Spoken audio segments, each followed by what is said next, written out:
Hi, and welcome to Digital Photo Mentor live stream. I'm Darlene, and no, Sheila, you are not losing your mind. Here I am. So you should be able to see me now.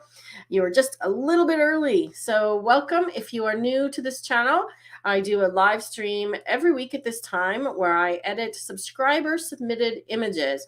As you can see by this little thing over here, you can submit your images at that link. And what I will do today is go through the editing process with a few different images that have been submitted and explain how I approach each one, why I'm doing what I'm doing, not just how to do it. Okay, so part of the editing process is to know what to do to your image, not just how to do the mechanics of the software. So we're going to cover both of those things in this video. So I've got a couple of things on my desk today I want to just show you. Let me just make myself bigger here. You've got my cameras in the background, and Rob wanted me to share and show my Hasselblad today. So in case you don't know what a Hasselblad is, this is a medium format film camera, okay? And it's heavy. It probably weighs about, I don't know, I'd have to weigh it maybe 6 or 8 pounds, okay? And that's what it looks like. And I did weddings with this thing back in the day. And this little view thing at the top here, you look down into it and there's no prism. So unlike a DSLR, which has a prism and it inverts the image, so you see it the right way in here, everything you see in there, I don't know if you can see yourself, is backwards. So you notice how if I move it a certain way, it actually goes backwards. So just a little fun today with a film camera that I'm probably going to be selling because it's been sitting in my closet for about 20 years. So let's get started with some editing. I'm going to see who all is here and hop over to Lightroom, and I will be right back.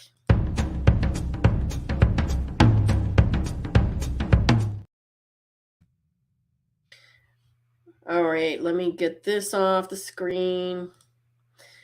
And we've got a lot of regulars here. Deb from sunny Alaska, welcome as always. Halifax, Sheila, awesome, sunny but cold. It's melting here actually in Edmonton, where I'm at. Sault Ste. Marie, Marguerite, awesome, another regular. Vivian, all the regulars. Vicky, awesome.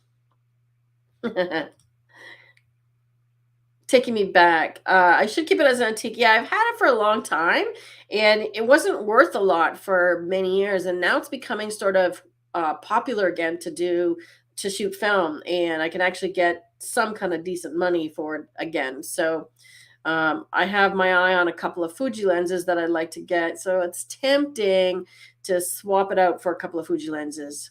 Nebraska, welcome, Linda. So if you haven't joined us before, welcome. And please do remember to subscribe to the channel and give this video a thumbs up. By subscribing and hitting the little notifications button, you'll get notified by YouTube when I have new videos published and also when I'm going to be going live. So in case everybody missed it this week, Luminar Neo was released, and I will be demonstrating a couple of things using Luminar Neo today.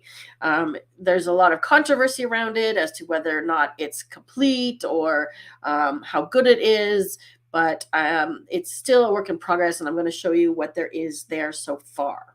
Right. Calvin, welcome. I see a couple of new names. Yes, we have lots of Kodak cameras. They're actually all in the basement. We should make a little display and put it on the shelf behind me. So, okay, so what I'm going to do in my workflow today is my workflow is predominantly Lightroom as my main or base, and then I use Luminar and Topaz and different things as plugins for Lightroom. Okay, so I'm going to demonstrate using that workflow. I've got a few images submitted from some of our regulars, and you'll see me looking over here. You'll see me looking over here because I have two monitors. Okay, this is an image from Rita, and I don't see her yet, but hopefully she'll hopefully she'll catch up. Okay, so the question that she had sent in with this one is how to edit photos of snow. And rather than addressing the editing, I will do a little bit of editing on this one, but for Rita's benefit and for anybody else who is in a snowy climate, and there's quite a few Canadians and Alaskans here, right? I'm guessing Nebraska probably has some snow as well, right? The issue with snow when you're photographing it is lighting, and here the lighting is very flat. So no matter what I do to this image, it's still going to be flat and the lacking detail in the snow. So what you need with snow is light that's coming across.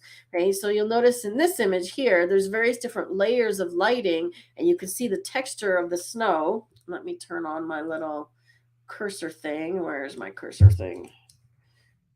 So you can see what I'm pointing at, right? So right here, you can see the layers of light across this hill because it's coming across the snow. Okay. So in order to have detail in your snow and have you need to have some texture show up to make it look interesting, you want cross lighting. Okay, Rob, if you could please share an article again for those of you that are new. Rob is in the chat. He's my husband and IT webmaster guy, and he will be moderating the chat, helping me find questions and posting links for you.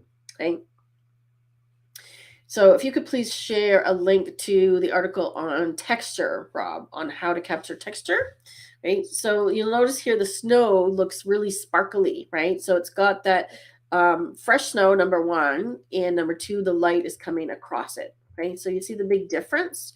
Now, if I go back to Rita's image, now she's turned it into black and white. I'm actually going to go, let's just leave it. Let's go Adobe Raw black and white actually. Okay, so she's done it as a camera black and white. And when you do that, sometimes you don't get this black and white mix. Okay, so I want to make sure that I have this, but I want to see the original color version. Okay, so I'm going to go back to Adobe. Actually, I want the camera profiles. There we go. Camera profile. So there's not a lot of color there to begin with, so I can see why she turned it into black and white.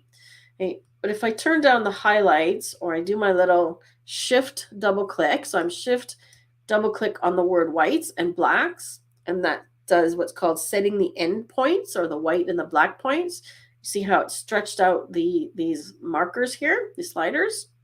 Okay, so what it's doing is putting it to the point where it's hitting the edge of the graph but not clipping. Okay, and blacks I might go even a little farther to have a little bit of clipping. So that's added contrast. Okay, so you can see the difference here, but there's still, even if I bring the highlights down, there's still not a lot of texture in the snow. Okay, that's better. Okay, I could try to do a neutralization by clicking on this little target tool here. Okay, so if I want to neutralize the color, and we know that snow should be white, right? Avoid the yellow snow, right? Canadians and Northerners know avoid the yellow snow, or especially don't eat it.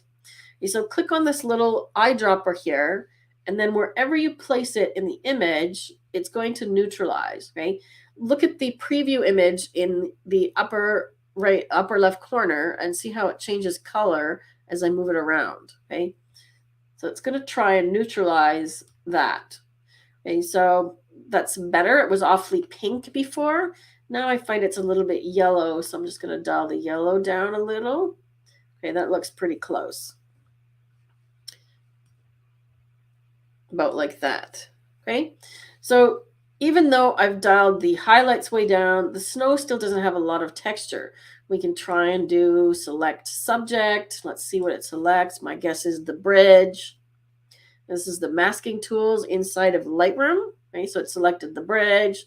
I'm going to add to it, and I'm going to add a luminance range because I want to pick up all the snow. Actually, I'm going to undo.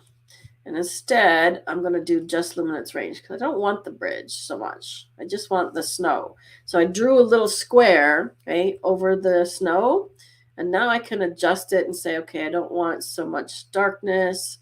I can adjust this way and just get the bits of the snow that I want. Okay, the red part is the mask. And that is showing me what's going to be affected when I dial these sliders, okay? I'm going to give it more texture. We're going to give it a bit of clarity. And I might even try dehaze, okay? So dehaze, really what it does is it increases the blacks, okay? So you can see the big difference here. When I increase the dehaze, look at, you pick up all of these little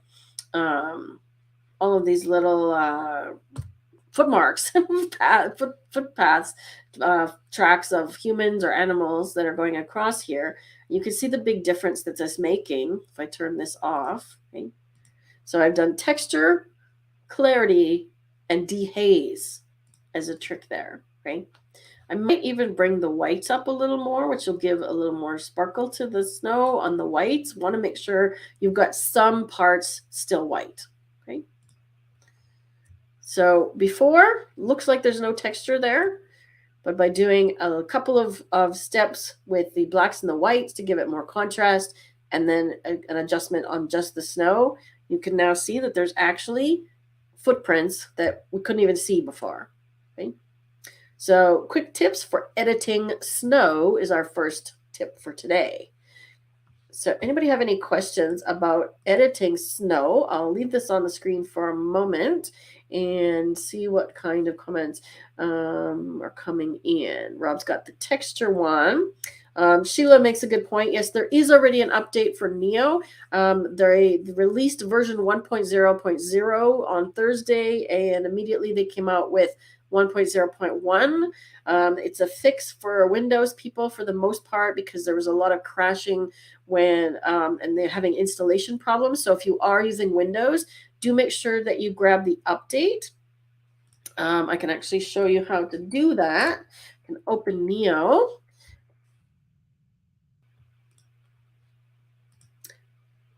You're welcome. And I wish I could read your name, but I don't read. I'm guessing that's Arabic. I would love to know what your name is in a traditional, well, sorry, English spelling. That is your traditional spelling in your language. So I'd love to know where you are and how I can pronounce your name.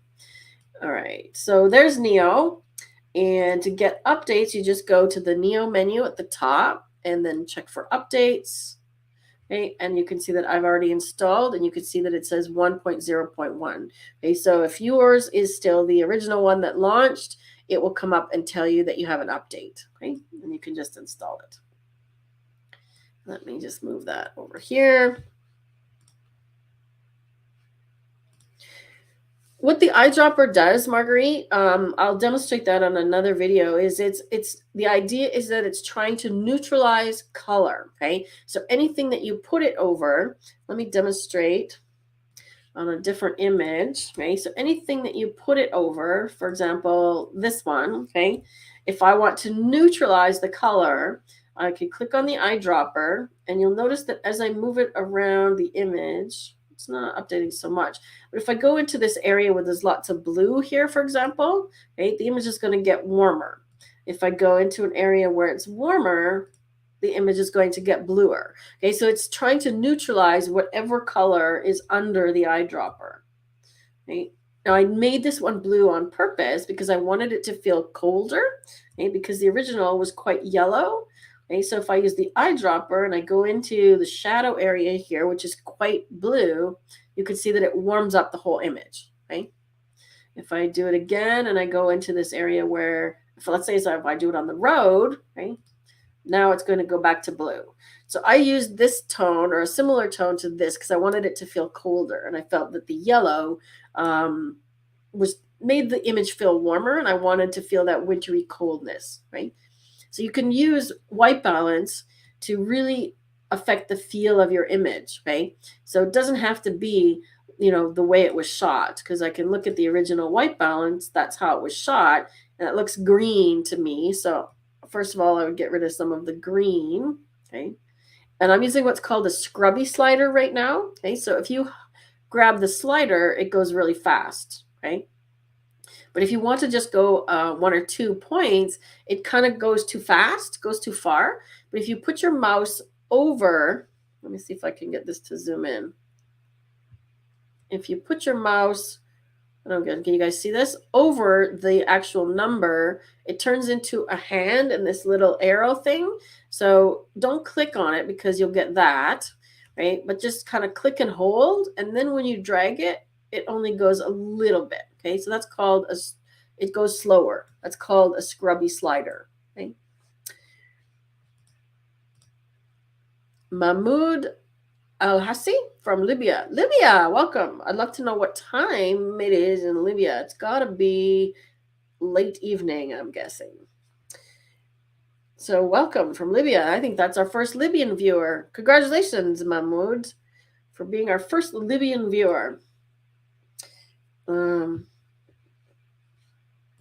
I can even say salam alaikum.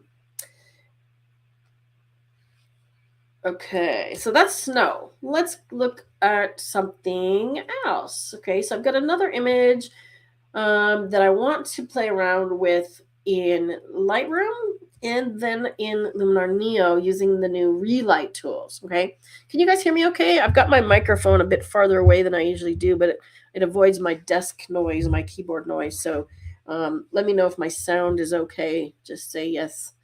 If not, I can see if I can make it a bit louder.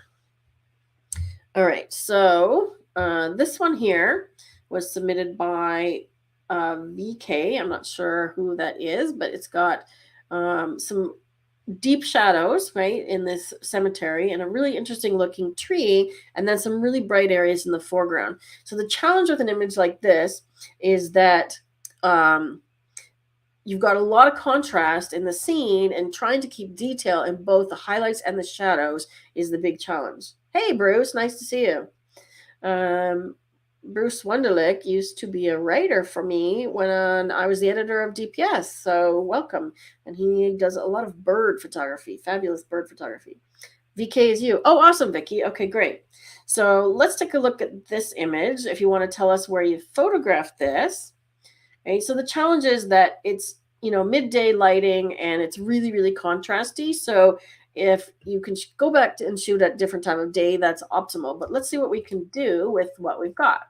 Okay, so the first thing I'm going to do is the camera profile. I always like to just see, okay, what I can do. So I could start here and go with flat, which might help. Okay, portrait actually brings out the red. Vivid, we definitely don't want to go with that because it's contrastier. We want to neutralize, if anything. So let's try neutral, because you see immediately it's giving us, just by hovering over, it's giving me more detail in those shadows, right? Flat, too flat. Okay. So when I talk about flat, what I mean is lack of contrast, okay? So if you're not familiar with that term. So I'm going to go with neutral, and then I'm going to do my shift double click. And you'll notice that it actually took whites to the minus side. And I usually don't like to do minus on the whites. So I'm just going to check the highlights. And I don't see anything clipping. So I'm not sure why it's taking the whites down. But let's just do that. Okay.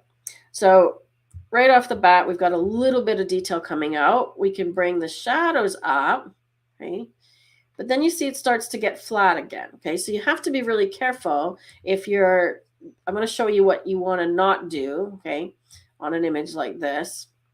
Okay, you want to not overdo the pumping up this highlights down and the shadows up and creating sort of this HDR-ish look, okay, because if we do that, we lose all the contrast, okay, and then I see people do this. Okay, so yes, we've got tone and detail in the shadows, but now it's sort of, the shadows are almost the same tone as the highlights, which is weird to the eye because you know that there should be contrast, right? So I'm just going to undo a bunch of these steps. So undo, I could just do reset, and that would take me all the way back to the beginning.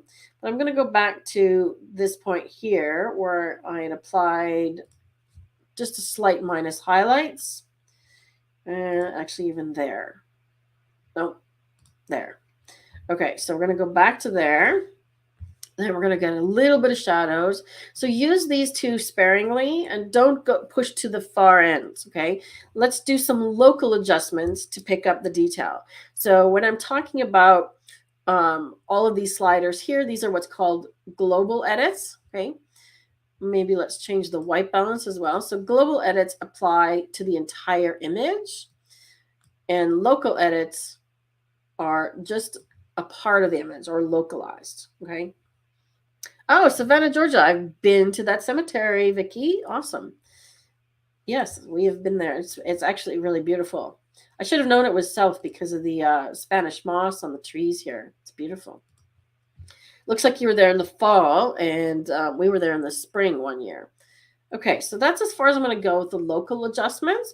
The other thing I can do actually is go down to the HSL panel, which is hue, saturation, and luminance. So luminance is brightness, and there's a targeted tool here as well. Okay, so like the eyedropper that I used on the white balance, I can click this little targeted tool, and I want to target this grass because I want to darken it. So when I click and hold and then drag up and down, it's affecting the luminance of any tone that's similar to where my cursor is sitting. Okay, so I'm going to darken the grass a little bit like that. I'm going to darken the sky. See what an amazing job that did. And I'm going to see what happens if I go in here. Yeah, so it's affecting the tree. I can do red and orange to bring out those leaves. So let's see what that's doing. Okay, so without masking or anything, I'm just affecting those bright areas. Now that I've darkened those, I'm going to go back here and just bring the exposure up a little bit. Okay, so we're getting somewhere. And it's kind of this dance that I like to do a couple of sliders, do another adjustment, and then revisit your other sliders if you need to. See how I just added some black back in because it was starting to look flat, right? Next, I'm going to do a mask. So let's see what happens if I choose select subject and see what it picks. Okay, so it only picked, I'm going to change this to green. You can change the mask overlay color to a different one. I use the bright green and red a lot. Because the tree is red, I couldn't see where the mask was. But you see what happened is, for some reason, it only picks there. So what it's looking for in the AI that's working in the background is which part of the image is in sharp focus, okay? So apparently it thinks this part of the tree is the subject, okay? So I'm actually going to undo that. And let's just try a radial gradient. So I want to affect this whole sort of, this whole sort of middle section, okay? So I'm just going to draw a radial gradient, which is an oval or a circle here, okay? And I want to brighten it, okay? But I'm going to show you a couple of different ways. So if I brighten with exposure, see how it starts to get flat again? And I might want to just expand that a little bit. Try to get that part of the tree up here. Okay, so it starts to look flat. Okay, so you want to kind of do a balanced adjustment. So I like to do whites. Okay, so see what happens when I bring the whites up? It starts to bring the highlights out in the other parts of the tree. Exposure is actually mid-tones, so I'm going to use that one. And look at the difference that's doing. Okay.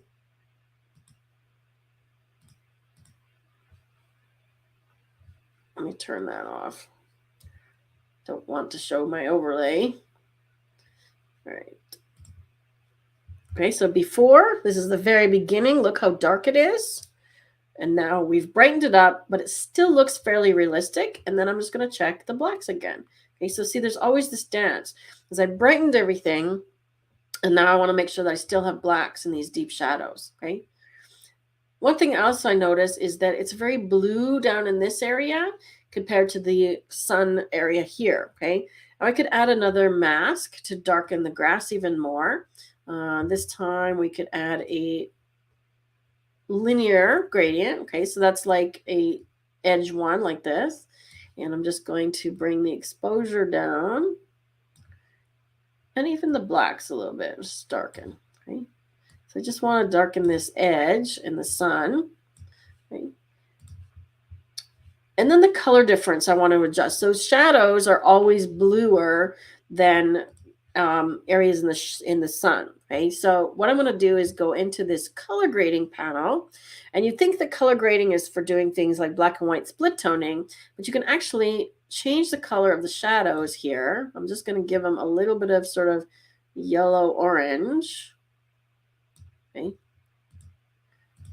And it's just adding this little tinge of color in the shadows. It's very subtle. Here, let me just do a little bit more so you can see. So see, it's affecting overall the more that I go to the outer areas. Right? Let's go a bit more yellow as opposed to green. There we go. Okay, so that's too far. Again, everything in moderation. So you can see what it's doing. See how the gravestones look really, really sort of blue? And then when I turn it on, that's helping. So I'm just going to dial it back a tiny bit.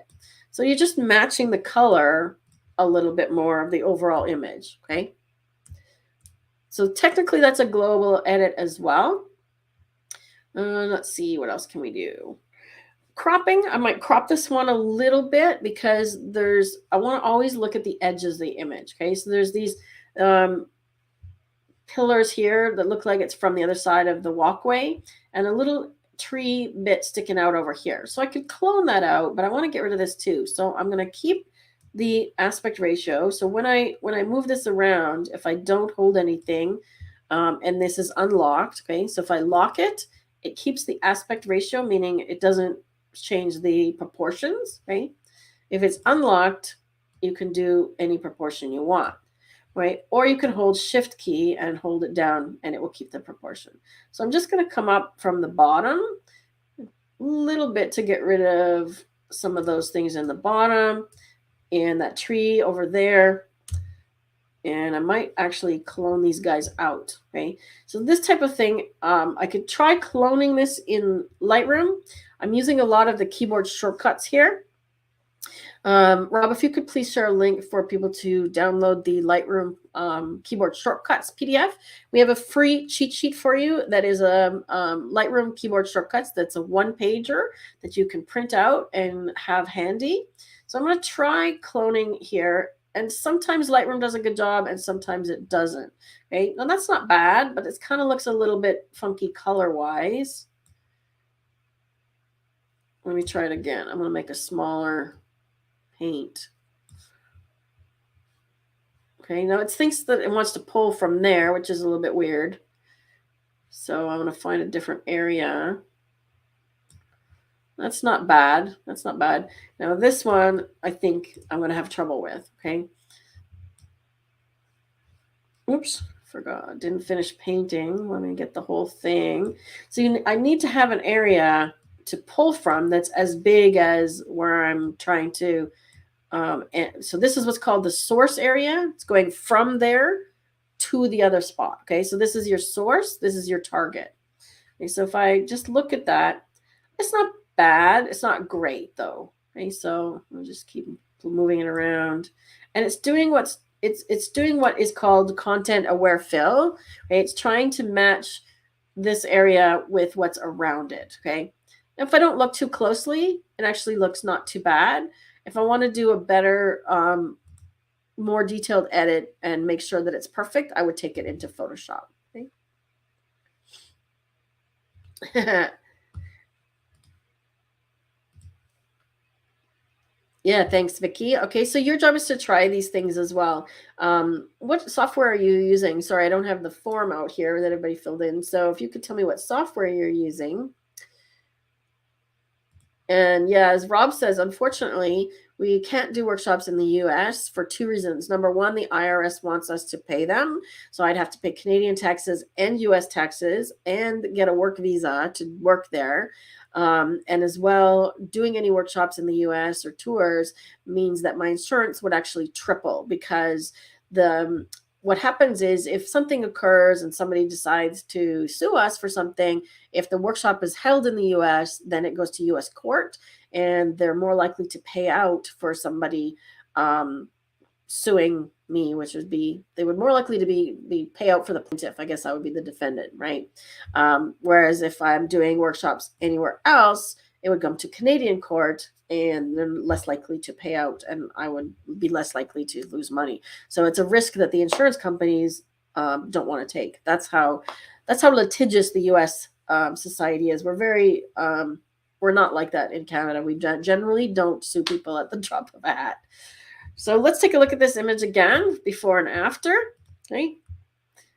Well, I'm glad that I picked this image today, Vicky, because I think that was a really cool image. And now that I've edited the shadows, I'm going to go back and actually make the overall image less green and even like that.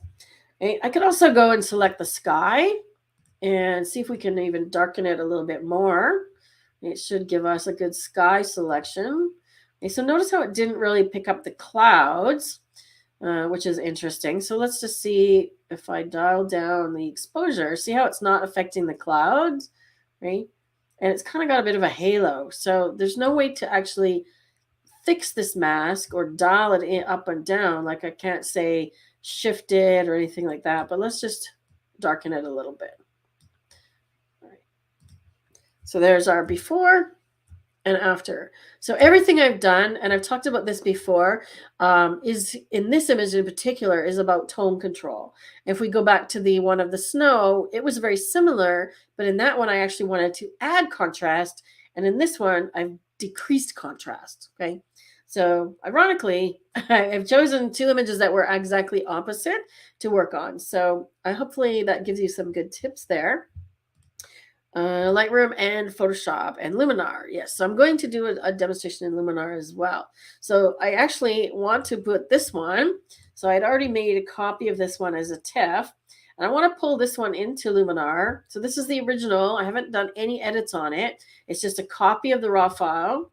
And I'm going to actually pull this one into Neo because Neo has this new slider, Relight AI. Okay? I do find it's a little bit hit and miss, and there's a couple of things about it that I would like changed or altered, but it works pretty good in conjunction with the Accent AI tool. So let me just resize my window. All right, so the Relight is under the creative tools. So if you've got Luminar AI, you will not see this one. Okay, this is a feature that is just in Luminar Neo. Okay, so you can adjust the brightness of things near to you.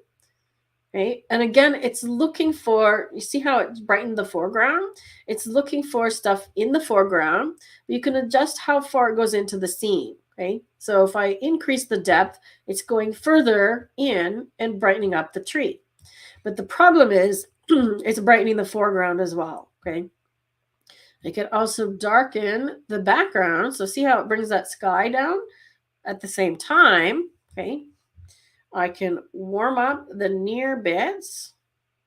Okay, so that's warming up under the tree. So a whole bunch of things that I did with multiple steps in Lightroom are all happening in this one tool, right? So I brightened up the tree, I warmed up the gravestones, and I darkened the sky. This is all happening within Relight, right? To fix the problem of the foreground, currently the only masks that they have in Neo is the paint mask. Ideally, I would use a graduated one here, but I'm going to show you how to use the paint mask in erase mode. I'm going to turn this down to about 80% strength, and I'm going to erase down the bottom here, okay, because I don't want this affecting the foreground. Okay, so see how it's now coming off of this area. Make sure I get all the bits. So see what that's doing? It's not affecting the foreground now. So I'm just brightening the areas in the middle. Okay. Now, the cool thing about this is this is also new in Neo in terms of how it works in history. Okay. I'm going to go in here. So edits, it used to be called history. Now it's edits. Okay. So you can see that Relight has been applied, and I can go back here and change any of the sliders if I want. Or guess what? I can apply it again. So do the same thing,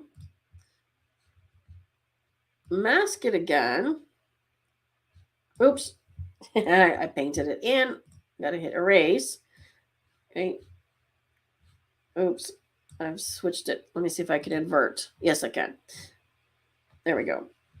Okay, so I've gone too far now, but the idea is that if I didn't brighten enough, I can just go farther. Okay, so I can apply it again. Now my masking was not great, so I'm just going to paint a little bit more over here because I missed this one. Paint a little bit here, right? So the idea is, again, that if one pass of this tool wasn't enough, just add it again. Right? Turn that off. Okay, so now we got before and after. And when I close it, you can see that there's now 2 relights applied. Okay? So that's something that actually goes back to Luminar 4, where they had tools as opposed to Luminar AI, where you can only do one of everything. Okay, they were more like filters in Luminar 4, and you could apply multiple versions of the same one. Okay, for example, you could apply a LUT or a mood and then apply a second one. Now you can do that again. So that's one change with Luminar Neo that is a really positive change. Right. Then I'm going to go up to the Enhance AI, which is a great one. Okay? And you'll notice that that takes it even farther. Okay, so when I do that, it brings up the contrast in that tree and makes it look more believable. And then the sky enhancer darkens that sky for us. Okay. Now I'm going to do a vignette. Now, one tool that is missing from Luminar Neo currently, and I do believe they're going to be adding it back in, is dodge and burn. Okay, so if I want to dodge and burn and selectively lighten or darken areas of my image, there is no dodge and burn tool currently, but there's a workaround. So if you go to develop and lower the exposure, for example, give me a second. Needs a minute to catch up, apparently. There we go. Okay, so I want to lower the exposure. And what I'm looking at is just this bottom part, okay? So I'm adjusting this just for the bottom part of the image because I'm going to paint it in. So this time I want to make sure that I have paint. Make sure you have the right brush. And I'm just going to darken this bottom area like so. Okay. Now the cool part is I can adjust this, right? So I can make it darker or lighter any time. So even once I apply it, right, now you see there's develop in here. I can come back anytime and say, oh, I went too far and lighten it up a little bit, or just bring the shadows up a little bit, or the highlights down even more. Okay, so it's totally editable. Okay. What else did we do in the other image? I cropped it. Okay, so the crop tool, it used to say composition AI, and now it says crop AI. But if you press that purple button, it's going to give you a suggested cropping. And I find that it gives you a pretty good sizing crop. In this case, I'm not agreeing with it because it's cutting off the tree. So I'm going to expand it. And let's do something similar to what we had on the other one because I want to try erasing. Okay, so about like that. And I'm trying to keep this edge here as sort of a border in the image. So let's do a similar crop. And then let's try erase. So let's see how the erase tool works in here compared to Lightroom's cloning. Okay, so we've got these guys down the bottom. Oh, that's interesting because I can't see. Oh, there it is. Let me just zoom out. I'm too zoomed in. There we go. Okay, so we want to erase this guy at the bottom. Okay, so I'm just going to highlight it and press erase. I tend to do one at a time. Let it do its thing and think, because trying to do multiple spots, if it gets it wrong, it's harder to undo. Okay, you have to do more undoing. That's actually another thing that is missing in Neo is undo. So that's something that myself and many of the partners have indicated that we need to have an undo. So another thing that I'm hoping they put back. Okay? So you can see it did a really good job of erasing that. Another really good job. Okay, so I'm very happy with that. Now, if there was any power lines in here, which there isn't, we could also do the automatic erasure of that. Okay? And I'm just going to put a final vignette on here. Okay, so my vignette trick, turn feather down all the way, turn a mount down all the way, and then you can see your vignette. And in Luminar, this was available in Luminar AI as well, you can actually move it around, okay? So you can't do this with the vignette tool in Lightroom. You'd have to do a radial filter. Okay? So then put it back to something that is a little more subtle, right? Now I do notice that I picked up a little bit of blue here in this area. There's a couple of ways that I can fix that. We could use toning. Okay, so toning is similar to color grading that I used in Lightroom. Okay, so I want to affect the shadows. Okay. And I'm going to change the hue so it's a bit more yellow. I generally turn it way up so that I can see the color, because otherwise you're just sort of guessing at the color. So I want it, and again, I'm looking here, and then turn it down. Okay. I can also mask this. Okay. So if I only want it to apply in this area, okay, I can do that. Okay, so I really want to affect this. And I'm going to paint it in just in this area. Okay. Because the rest actually looks pretty good. Okay, so you see what that's doing? It's just picking up that blue in that area. I see a little bit of blue here. Okay. Like so. So let's do a before and after. Okay, looks good. Let's apply it and go back to Lightroom and compare. So you notice that we got to this very similar result with Luminar Neo in many ways faster. I didn't do much masking or painting here, whereas I did more masking in Lightroom. And I think the cloning here actually was a better job than the Lightroom one. So let's take a look. Okay, so there's the Luminar one. There's the Lightroom one. Let's look at them side by side.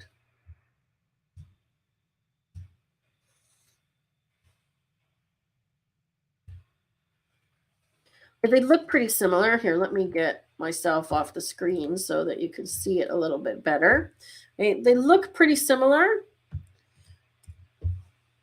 The Neo one looks like it's a little bit bluer, so I could have warmed it up a little bit more, but otherwise, pretty similar. I see actually more detail in these shadow areas here than I do in Lightroom, right? I think the cloning was better here than it was in Lightroom. The sky looks a little better. So other than the color temperature, there's not a lot of difference there. Okay, let me take this over into Develop. Okay, because after you're done, oops, I'm just hitting lights out here, by the way, to do that. So that's L. After you're done and it comes back to Lightroom, the image that you've done in Luminar, you can still edit it. So let me just warm it up a little bit and see if they look closer now. Okay, now they look closer in color. Okay, so I got very much similar results, and again, both of them are just tools. Use the tool that is the easiest for you to work with, and that's partly why I love Luminar products, because they're much more intuitive and easy to use. Right? You see how the relight sliders and the relight filter got us a lot closer right away. Thanks, Sheila. Did you say that you have got Neo? You said sometimes Neo. Let's see. What did you say? Yes. So if you've already got Neo, if you want to share our course, please, Rob. We are currently producing a Luminar Neo course. So let me get back on the screen here. I am producing a Luminar Neo course, and we're actually, ironically, pre-selling it. So I'm literally going to be working on the videos tomorrow and the next few days to get started. There will be a live component with some Zoom meetings that you will get to access and ask me questions. Yes, you certainly can take my course, Sheila. Rob, if you could please share a link to that, Rob, in the chat so that Sheila can sign up. And right now we have it on similar to, I thought it would be ironic and sort of funny that we have our course on pre-order because Luminar Neo was pre-ordered. So it's on pre-order right now. It's $59, and it's going to be around 9 hours of education. I'm going to cover every single module, everything like this, and also in the live sessions where you can join a Zoom call with me, you'll be able to ask questions and even verbally. So better than this interface where I can't see all of you all of your lovely faces. We'll be able to see each other and you can ask your questions. So there's the link, Sheila. You can sign up there, right? You do get some bonuses with the course as well. I'll be providing my raw files that I'm using to demonstrate in the class. You'll get some free texture overlays, a couple of my bokehs, and a couple of sky images, all from our packs, so that you'll be able to follow along and test out all the things that I'm demonstrating. So yeah, that was kind of a fun one to do, 2 different edits and 2 different programs, and we got almost the same result. So perfect. All right, let's see. This other one here, I haven't seen Nancy yet today, but I haven't seen Trish either. This is an image of Nancy Pearson's, and I wanted to cover sunsets a little bit. So similar to what I did with the snow image, I want to talk about photographing sunsets. Okay, so she's got the right idea here. It looks like, whoops, my mouse went crazy here. It looks like she's got a bird or something in the water. Looks like maybe a swan, and some rocks in the foreground. So she's got the right idea with, you want to put something in front of the sunset, because a sunset really is a background, okay? A background for something else, okay? Rob says he's not aware I was going to give my raw files. Yep, keep up with it. Keep up with me, Rob. We're giving the raw files. I haven't picked them yet, but they will get the raw files. So the example that I want to show with the sunset is, if you could dig up the old article I did on photographing sunsets, 3 tips for better sunsets, right? Especially if you live in a place like a beach or somewhere that gets really spectacular sunsets. Like we live in the prairies, and this is actually Leduc #1. If you're in Alberta, Vic, you might recognize that name.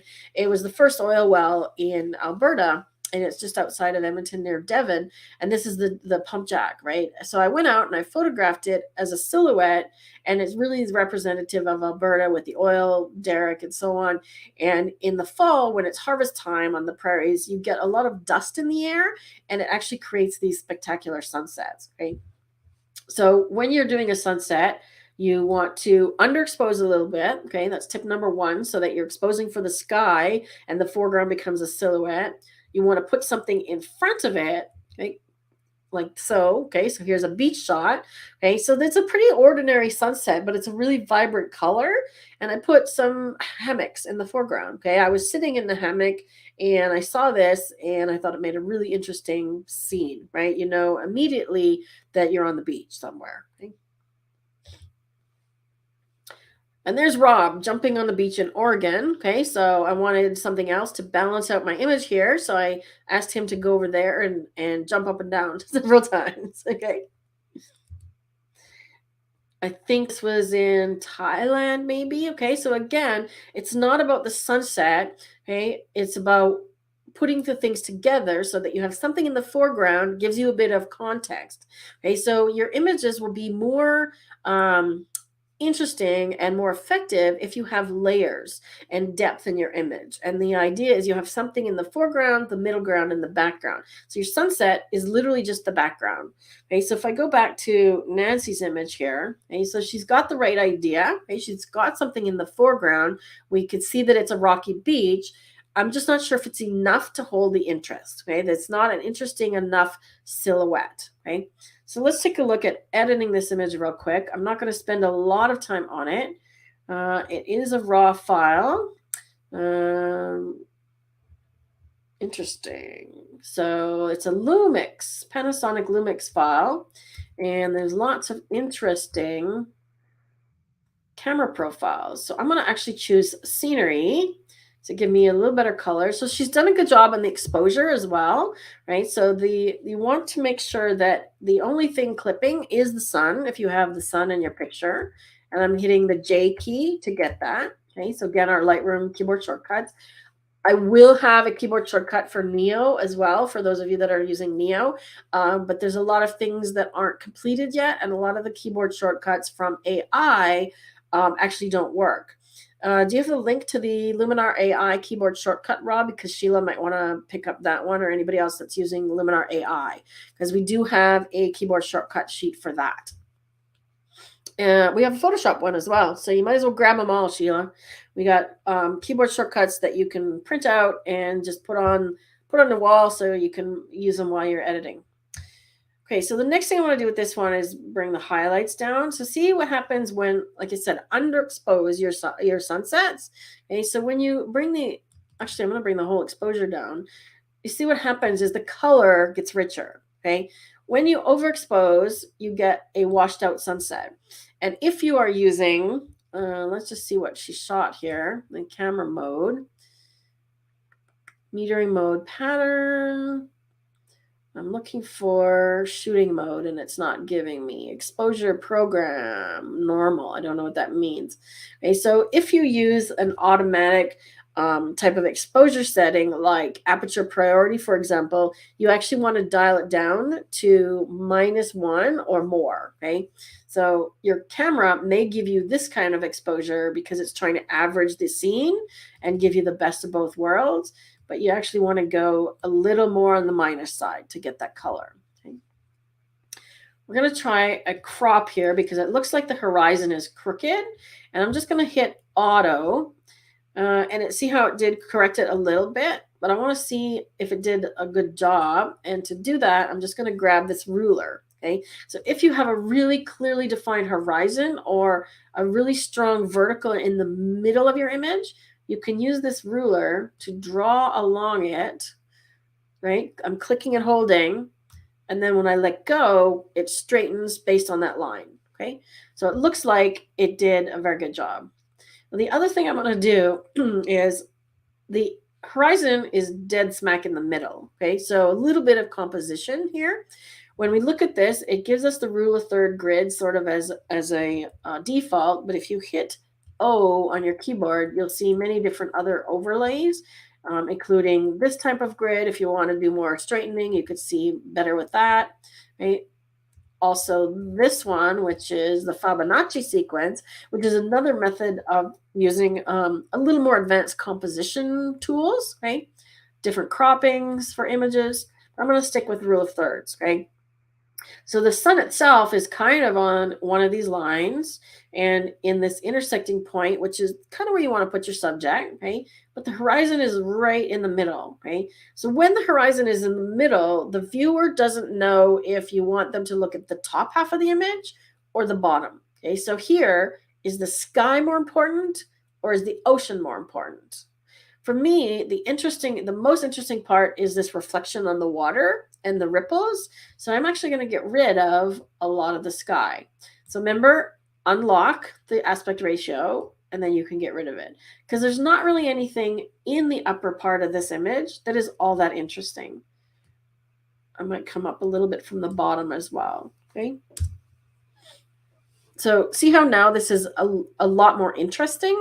I find that the sun reflection going into this little nook of the rock here is actually what holds my eye. Okay, so there's a leading line of the horizon to the sun, and then it leads me down into this little nook here.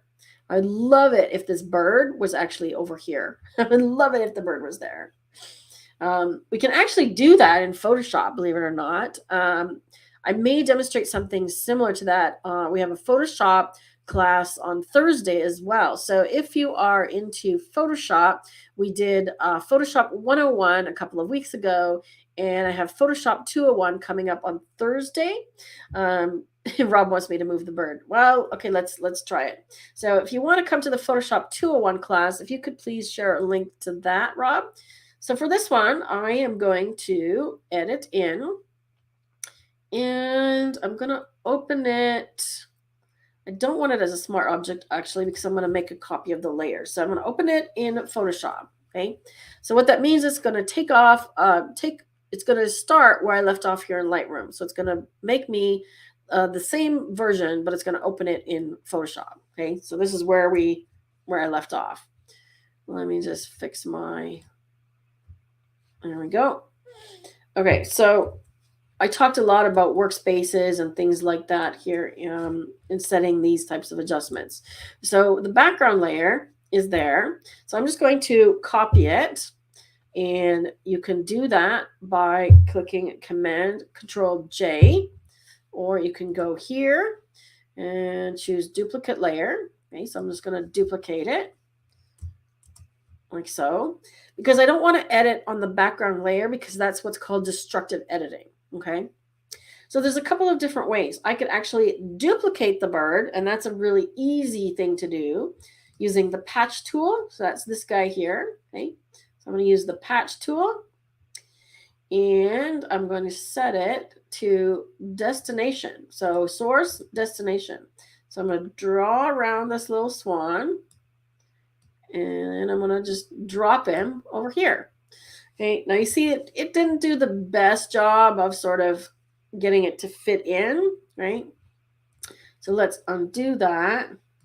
I'm going to change it to content aware, and let's try it again. Yeah, see, now it's going to replace that. So I can't, the only thing with content aware is I can't switch it around. So I got to do normal, got to do destination, and no, I don't want. Let's try transparent. Let's see if I can get a better, I'm going to get a better selection here. I should zoom in a little bit. Okay, so then I drag it and move it over here. Yeah, it's still not working so good. So I'd have to stamp them in. Let's try another method. Okay, next method I could try is the stamp tool. Okay, so the clone stamp tool. And I'm going to set it to darken. Okay, and I'm going to set the swan as my source. Okay, so you have to Alt Option click on the swan, and I'm going to put him here. So you see what it's going to look like. I'm at opacity 100%. If I just click him there, he's not blending, right? Let's try a different mode. Let's try darker color. Nope, still not. Okay, so I'm going to have to do some mucking around. Overlay. No, we're getting closer. So we could try different blend modes on the stamp tool. Still not getting what I'm looking for here. Let's try darker color. No. We might have to just move him. No. All right, so let's try one more. See, I'm going to do another selection. This time I'm going to select him with the lasso.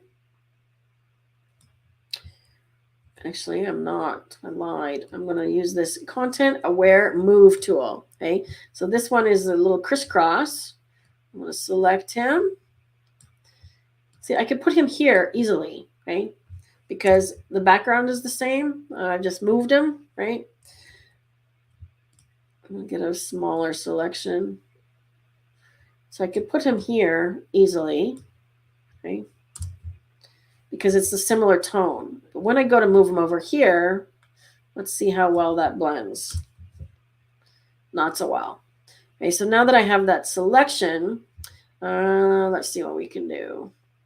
Yeah, tricky. I don't know if I could put him there because of the background is tricky. I'd have to really just select the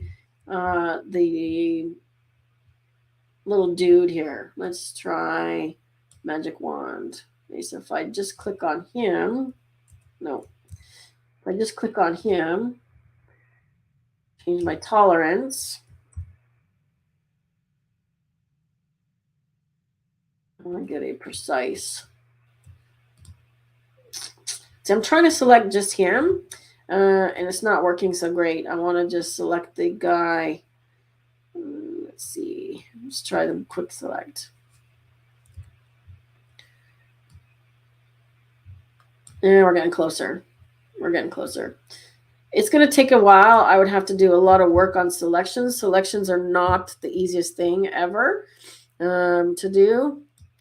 So I can do, okay, so I can see here, I'm just going to refine the edge a little bit. This is actually stuff I'm going to cover in the Photoshop class on Thursday. So that's a better selection. And let's just see. I'm going to put him on a new layer. Okay, so now he's on a new layer. So we just have him. Let's try moving him. Okay, we're getting closer. Okay, so see, I'd have to do a little bit more blending and mask out this guy here. I didn't mask him perfectly. There's still some dark areas here. I can just mask that out a little bit better. with a paintbrush. Okay, so mask painting with a black brush. Painting with a black brush. You can see I'm getting rid of that. And I want a little bit softer brush. Okay, so see I'm painting in here around him like so.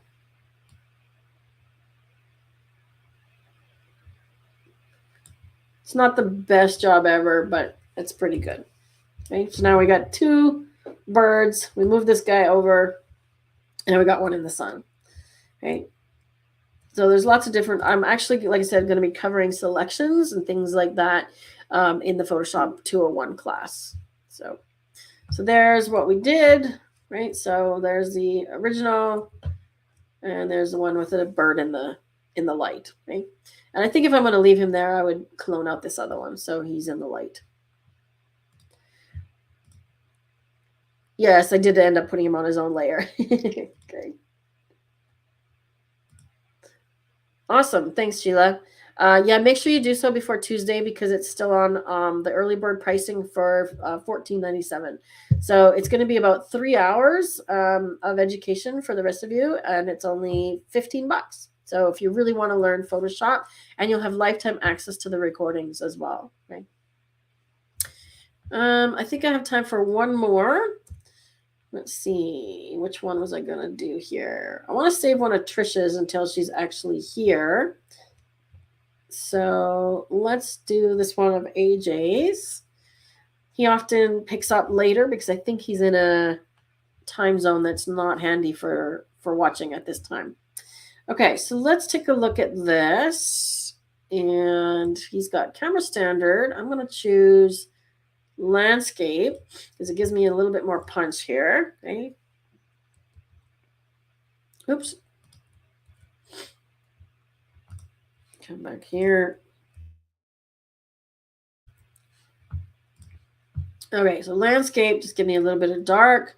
And when you see how this graph is not touching the edge here, and you don't really have solid blacks. So that shift, hold the shift key, double click on blacks. Look at how much difference that makes, okay? There's probably a little clipping, not too bad, but it made a big difference in terms of contrast. Now I'm going to do the same with the whites, okay? And I'm just going to brighten it up overall a little bit. Okay, now look at the big difference in contrast.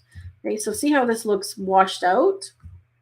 And that could be lens flare. Often if you have a lens flare, that will happen. I'm going to change the white balance. Okay, so notice if you've shot raw, which he has, you can still choose from all the presets. So I'm going to choose daylight. I find that daylight does a pretty good job, but most of the time it's too pink. So I usually dial the magenta down to about 4 or 5, not 10. Okay. So that looks not too bad. I'm going to bring the highlights down because I want the bird to stand out a bit more. And he's also fairly central in the picture, right? There's a lot of foreground in front of him, and he feels a little bit farther away because of that. So I'm going to crop this a little bit. Let's say from this side. Oops, so let's keep the aspect ratio. So I'm going to come in from the left and the bottom. Okay. Now what that's doing is see how he's got space to look in front of him now, okay, versus before he's kind of in the middle. Okay, so there's as much room behind his face as in front. Okay, so I want to have more space, and I might actually change this aspect ratio and come in a little bit more on the bottom. Okay, so see how now he's sort of bottom left, right? Bottom left corner, and there's more space for him to look into, okay? I'm going to apply a vignette. This is one of my presets. I'm going to use medium. Okay, so remember how I was talking about in Luminar, you can change the position of the vignette. In Lightroom, if you're using this one under the effects panel, okay, if I dial this down so you see where it is, you can't move it around. Okay, so if I wanted to darken more on this side, I have to use a radial filter. Okay, so I'm going to actually keep this fairly light, and I'm going to do just that. But before I do that, I'm actually going to choose select subject and brighten him a little bit. Okay, so I'm just going to brighten him. But remember, I want to make sure I don't flatten him out. So I'm going to increase the whites. I'm going to increase the blacks. So he's still got lots of contrast. And he looks a little blue now. So I'm just going to give him a little bit of yellow. Okay. Then I'm going to select the water. Okay, so I want the brightest area. Let's see what the best way to do that is. We can choose, let's just do a radial gradient. And I'm going to go around the bird. Okay. Because I want to darken everything else around, but I don't want to darken the foreground so much. Okay, so I want to get the bird and this rock. So I'm just going to add another mask. And this is the great thing about the masking tools in Lightroom now, is you can actually do multiples of the same effect, right, by choosing these different masks. So I've got a linear gradient and a radial gradient together to select the rocks and the bird. Okay, now, okay, I'm going to invert it. Okay, so I want to do opposite. So I'm going to invert this one, and I'm going to invert this one. Oops. See, I already messed up. Let me undo. Okay, so my radial gradient, I'm going to invert that. There we go. Okay, so that's what I wanted, is the bird. So I want to do darken everything except the bird. See, sometimes it takes you a minute to think about how to apply these things. Okay, then I'm going to subtract a linear gradient. That's what I'm going to do. Okay, see that? There we go. Now, if I want to get this rock as well, I could do another subtract radial gradient and just do one over this rock too. Okay. So now everything that's green is going to be affected. Okay, so I'm going to dial this down, of exposure. Now you can see that it's really bringing out that splash. Okay, see that? Like so. Okay, so before and after. So we still see the splash, a little bit of cropping, a little bit of warming up, and a couple of masking tools, and then he really stands out. I think I want to see his face a little bit more as well. So I might add another mask on him. And just brighten up his face a little bit. Okay, so I'm going to use whites, exposure, and I'm going to give him some texture too. And that reminds me to go back to this one where I selected him. I'm actually going to give him a bit more texture here. There we go. Now look at that. Okay, so this one is the one that's selecting the bird. And it helps if you rename your masks. Okay, so if I rename this bird, and I rename this one water, and I rename this one bird's face. Okay, so now see what that's doing. Let's just look at the bird, right? Bringing out a lot more texture and clarity in him and not in the background. Right?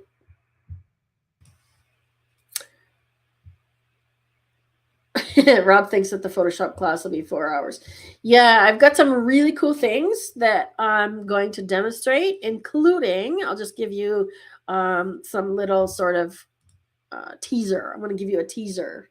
So in the Photoshop class on Thursday, I'm going to show you how to make a custom brush with your own name or watermark so that you can literally just stamp it onto your image. I'm going to show you how to use Adobe Portfolio and Adobe Bridge, which is something that a lot of people don't use that are using Photoshop. So those are a couple of little snippets that I'm going to show you that are really cool, as well as a lot of layer tricks and masking. So we're going to dig deeper into layers, adjustment layers, and masking as well. So I think that's going to be it for today. Let me go back to my little slide here.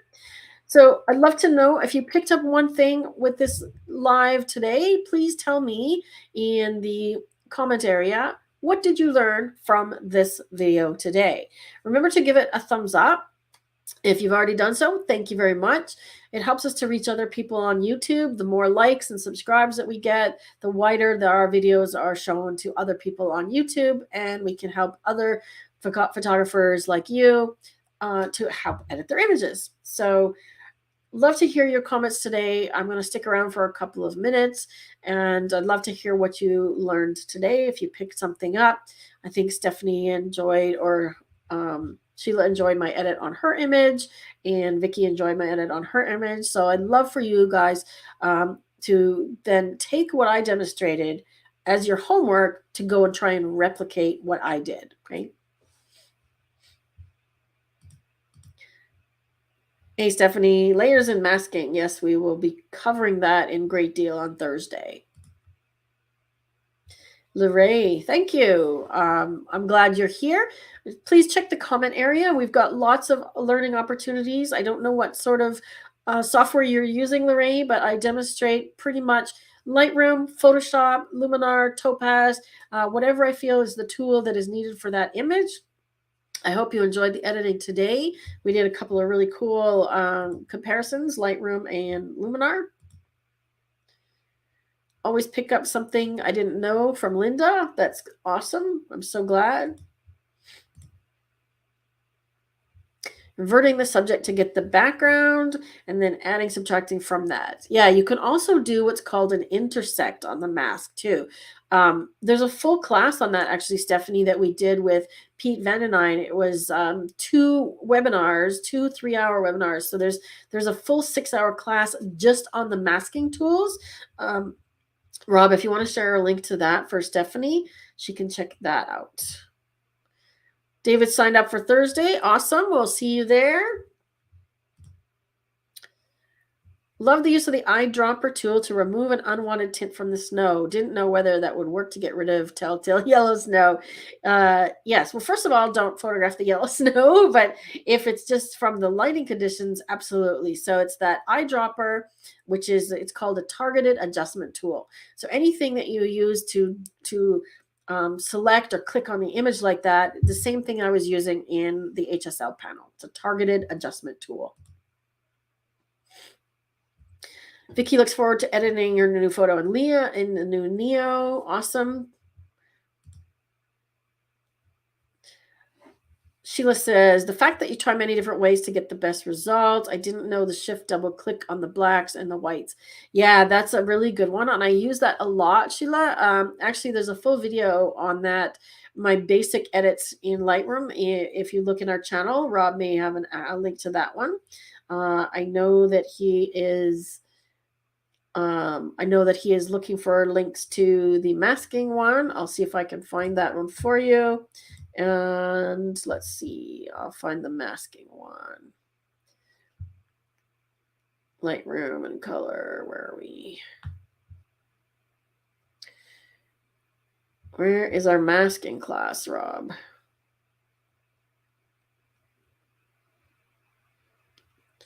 Did you find it?